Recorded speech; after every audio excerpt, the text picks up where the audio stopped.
นี้ได้เลิกรำอุดมเดชโดยสวัสดิ์รำดีลาก็ครึ่งคำกับกระถาได้พอหน่อยกว่าจะมาละไม่ตาตาตะดิมว่าก่อนนั้นหลับตีกับพระจังหน่อยพอลอยหนึ่งก็มาจันเลยคิดมองและตาตาผู้เป็นงานการนี้ลาที่มาจริงที่ก็เรื่องงานของเจ้าเป็ดเวลาเสากินอาหารก้อยยาเยี่ยมนี่ลาลูกน้องห่างมาเวลาห่างอย่างดีอ่านขาดที่มาแขนปล่อยปลาเปียวพี่ถ้าเรียกว่าโยเราจะเสียงปองไม้นางใบแล้วเอาผ้าพื้นแดงมาเวียนลุงจากเหือนแล้วก็เวียนใจมาอาป่าผู้ทรงมองผ่านนายญาติพี่น้องหลูหลังมาทำไปรำเสร็จแล้วน้องนั่งคำเลี้ยงวันนี่บริยาดีเลยตันขันคำบอกเราโอ้ยพอไปรำวันจะตาตาผู้ทรงสันโอ้เทอาเม่นปากสนุกติดมันเห็นลาบขาไปไว้เรื่องขาดจังหลังจำจ่อแต่พ่อเข้าเพื่อเอาเอินสั่งให้ฟังทำเอาเด้อยาสภากันเล่นแหลมเศร้าทองก่อนยาได้เที่ยวเล่ร่อนนอนตื่นตอนเดือบหัวฟื้นไฟกี่แกงหุงต้มหัวยิงยาสภากันเล่นให้เข็นไม่ท้อหูหัวผู้ชายคือแข่งรองน้ำปลาปิ่งก้นเก่งต้องแล้วก็แม่งตีนใจหลังอันลูกติดใจโยแต่ไปตื่มคนนำคนมากับวัวเวียนหล่อมปะตะทินสามหล่อยกแขนหน้า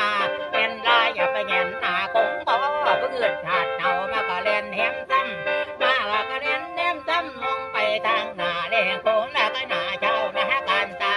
เห็นผู้สาวอยู่หันไหลมากลากล้นเขาว่าเจ้าลำดีแต่ติมาหาลำเป็นครูยาสุเขารอได้เข้าหน้าบ่ไป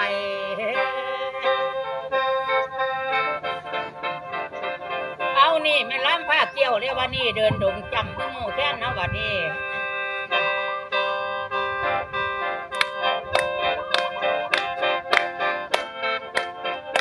เอาเรือพรว่าตัวนี้ทุ่มทุ่มวันดีว่าตอนนี้ทุ่มทุ่มนอตาเอาลานน้องเป็นตาตาว่ากับจันนาหันมาว่าไปนั่งกันมันไม่รู้เลยเราเอ้ยมีลีลาคนละให้เป็นบันบนตื่นเด็กมาแล้วก็เลิกวงทนวางเด็กมาแล้วรำวงทนวางจ้าจึงจะเลยมังท่าลำเสียงทุนจำผาดนำทุนจ้าจ้าตัวจ้าออกมาลำผ่อนตอนที่เลิกลำพีสัมบาเจิญพิจ้าออกมาลำพีเจิญพิจ้าออกมาลำพีลำดีดีแต่ท่านทุกคนแก้วตามนของหล่อนเมจ้าเอาเล่เข้ามาในเล่เข้ามาเล่เข้ามาในเล่เข้ามา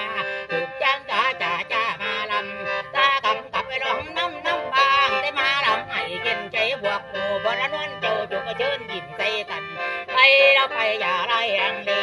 ไปเราไปอย่าไรเรียงดีอุกว่าไปยังไม่ได้สัญจรพอประวนหงจกรันงามาเรามาเอวเพิ่นเดินดุมหน้าปุงปังกันไปกับคณะเนี่ยนี่เสียทั้งหัวตะลาควงคนมังลำนี้ดาพนังมาใบนี้ใบยุตะล้นรัดเลียงนอนย่างเกียนแผ่นขาผู้บังเทหาไรไก่บ้านนี่ก็จะทั้ง